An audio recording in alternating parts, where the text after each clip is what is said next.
Lesson 6. Human beings have always had a capacity to attend to several things at once. Mothers have done it since the hunter-gatherer era, picking berries while suckling an infant, stirring the pot with one eye on the toddler. Nor is electronic multitasking entirely new. We've been driving while listening to car radios since they became popular in the 1930s.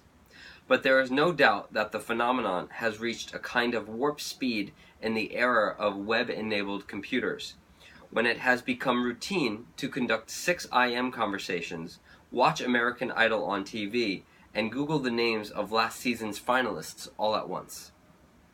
That level of multiprocessing and interpersonal connectivity is now so commonplace that it's easy to forget how quickly it came about. 15 years ago, most home computers weren't even linked to the internet. In 1990, the majority of adolescents responding to a survey done by Donald Roberts, a professor of communication at Stanford, said the one medium they couldn't live without was a radio CD player. How quaint.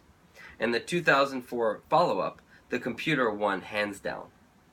Today, 82% of kids are online by the 7th grade, according to the Pew Internet and American Life Project.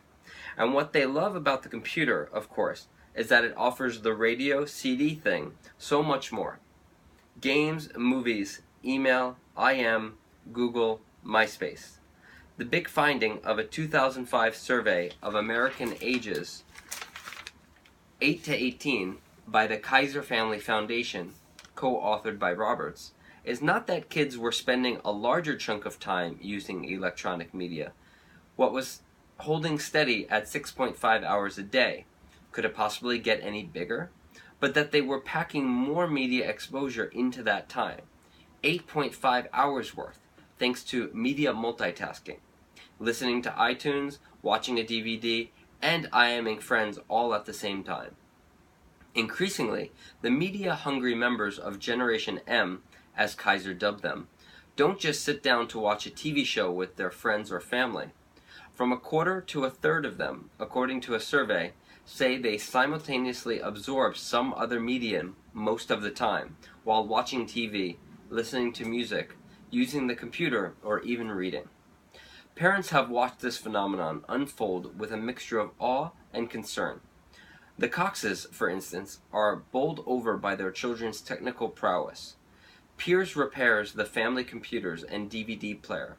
Bronte uses digital technology to compose elaborate photo collages and create a documentary of her father's ongoing treatment for cancer. And, says Georgina, they both make these fancy PowerPoint presentations about what they want for Christmas. But both parents worry about the ways that kids' compulsive screen time is affecting their schoolwork and squeezing out family life. We rarely have dinner together anymore, frets Stephen. Everyone is in their own little world, and we don't get out together to have a social life. Every generation of adult sees new technology, and the social changes it stirs, as a threat to the rightful order of things.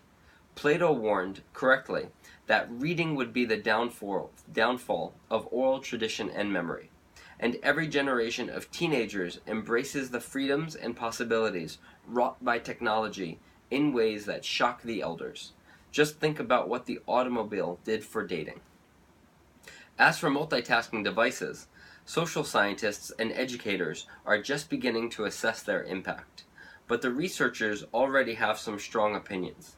The mental habit of dividing one's attention into many small slices has significant implications for the way young people learn, reason, socialize, do creative work, and understand the world.